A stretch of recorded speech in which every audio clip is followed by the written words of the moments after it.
In this lesson, we're going to learn how to use expressions inside connection managers. Doing this, using expressions inside connection managers allows you to make your package's connections dynamic. So every time you execute a package, you could have a different connection.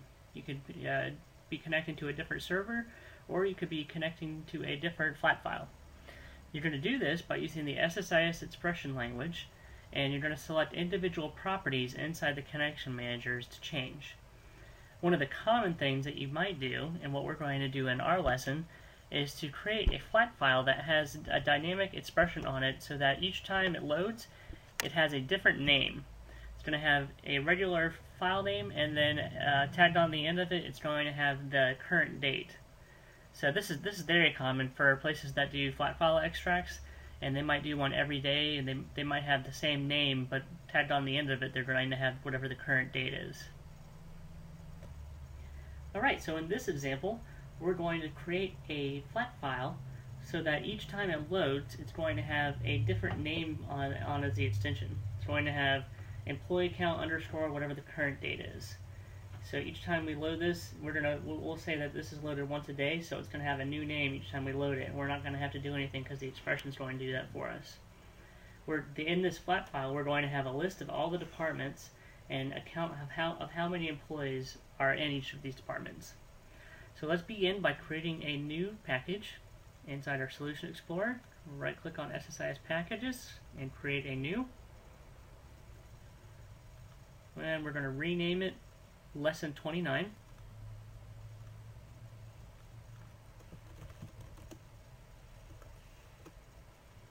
Okay, once you have it renamed, go ahead and confirm you do want to rename the package object as well. Right, and our first step is going to be to go ahead and bring over a data flow task. So from our toolbox, we're going to drag over a data flow task. And once you have that over, we're going to rename it DFT connection expression. Just so we kind of know what we're dealing with here. Once you have that renamed, go ahead and add a new connection manager to the data warehouse version of the AdventureWorks database. A new OLEDB destination connection, and you're going to be using the AdventureWorks DW 2008 this time. Once you have that, go ahead and rename it just to say AdventureWorks DW 2008. Just a refresher, because it's been several lessons since we've gone through the full connection manager building. If you wanted to build a connection manager, this is the screen that you would normally go through. We have some presets that we've been using. But you select the server that it's coming from, and then you select the database that you want to use, and then you would test the connection. Just as a refresher of how to do connection managers. Our next step is going to be to go into our data flow task, and we're going to use an OLEDB source in this lesson. So go ahead and from your toolbox, bring over an OLEDB source. Once you have that over, go ahead and double click on the source to open the sources editor. We are still going to use this connection manager, but we are going to use a SQL command. So go ahead and change the data access mode to SQL command. And then I'm just going to copy and paste this query in, but you also have this in the book. So this query is going to get us the list of the departments and the count of how many employees are in each department. If you want to check out the column names, you can check out that in our source columns tab. That's all we need from this, so go ahead and click OK. And the only other transform we're going to have, or the only other task we're going to have, is a destination. So let's bring over a flat file destination. Remember that we're going to load this list of employees with the count of how many, or this list of departments with how many employees are in each department to a flat file. So go ahead and bring that over and connect that. Alright, so now let's create a new flat file connection manager so we can tell it where it's going to be loaded to. Alright, so again, let's build the new connection manager inside the destination, and remember how to do that. Double click on the editor and say we want to use a new connection manager. It's going to be comma delimited, so leave it at the delimited option there. And then we're going to name this connection manager employee count. And we're going to find the location for it, which is going to be the C Projects SSIS Personal Trainer and we're going to call this employee count underscore. And you'll see why we have that underscore in just a moment once we get to creating our expression on this. We also want .txt because it's text file. So now we have that created, or it will be created once we run our package as the new flat file. We also want to check the column name is going to be in the first row. That's still correct.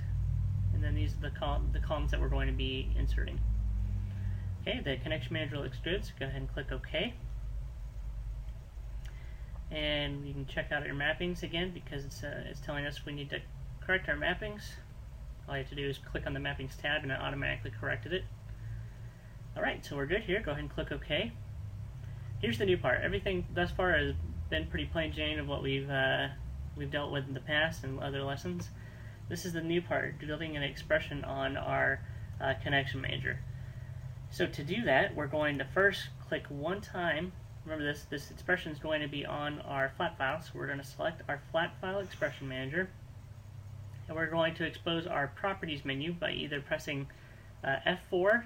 You can press F4 to do this once you have it selected, or you can just simply click the properties menu. The next step is going to be to expand your expressions here. Because we have that flat file connection manager selected, it's only giving us the properties for that connection manager, nothing else within the package. And go ahead and click the ellipses on the expressions here.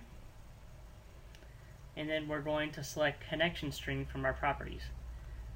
We're basically, this list of properties here are all the different properties that are inside the connection manager that we're able to manipulate using the expressions. So set that to connection string. Then on the expressions column here, we're going to click the ellipses. And I'm going to copy and paste this expression I already have built, and then I'll explain to you exactly what it's doing here.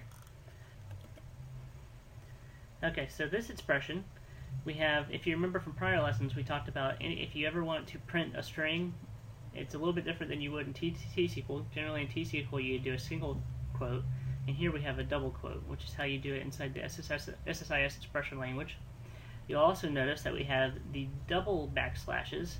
The reason you do have to have double backslashes inside the string value here whenever you want to have backslashes. This is just one of the finicky things about using the expression language. If you have one, it doesn't understand what you're trying to do. So if you take a look here, I have two, but when I hit evaluate expression, it only prints one, which is what we want. So remember, anytime you need to do backslashes, do double backslashes. Then you'll see we're adding to our string here. We're adding the get date, which is the current date, and then we're taking the month out of the get date. So you're seeing that we're bringing back 4. This month is April. Then you see we're converting that date time to a string, because this column only, or this property only accepts a string value. We have to convert our date time to also work with our string that we have here. Then the requirements were that we have a leading 0 on our months and our days. So we have our month here, because it only has one digit, we're adding a 0 so that it has that one leading 0. So this is just kind of, you'll see this quite a bit sometimes within companies that they might require you to have, whenever you have a month, day, year, that it be 2 digits for month and day. So to do that, what we have here is we're adding a 0, and then we're saying write 2. What that is doing is, in case there's already a 2-digit month or a day, it's going to only bring back the 2 digits to the right. So just to make that a little clearer, you'll see that on our day here, it's 30, so it's already 2 digits long. It technically, actually, if we were to take off this right, it would show a 0 in front of the 30. But because of that right, it's only going to show the 2 digits. And then on the end here, we're doing the same thing. We have the day is using the same function that we have for month here, and then we also have the year function to bring back the year out of get date. And then we're converting that to a string that has a length of 4. Then we're also adding the file extension on the end, .txt. So each time we load this, if each day we load this, it's going to change because get date is always going to be different for each day. So if we run this tomorrow, it's going to be May 1st, 2009. Okay, I'm going to go ahead and click OK here, now that we have our expression built. And I'm going to click OK. So just to review one more time how I did that.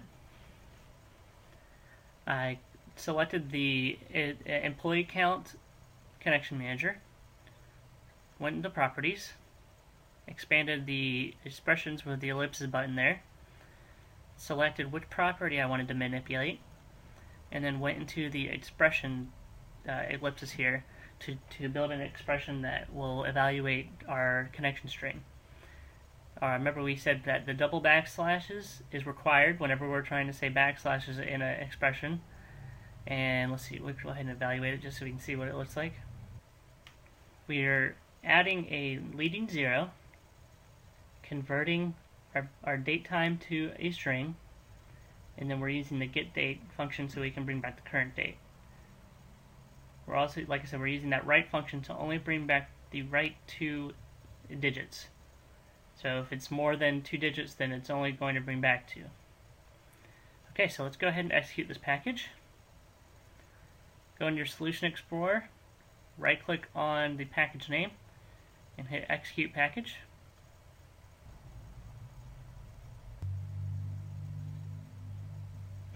Alright, so we moved 16 rows. Let's go ahead and take a look at our flat file we created. Let's find under C, Projects, SSI Personal Trainer, and it was called Customer or Employee Count, and you'll see what it created. It said the file is employee count and the underscore the current date. So like I said, if we run this same package tomorrow, it's going to be May 1st, 2009.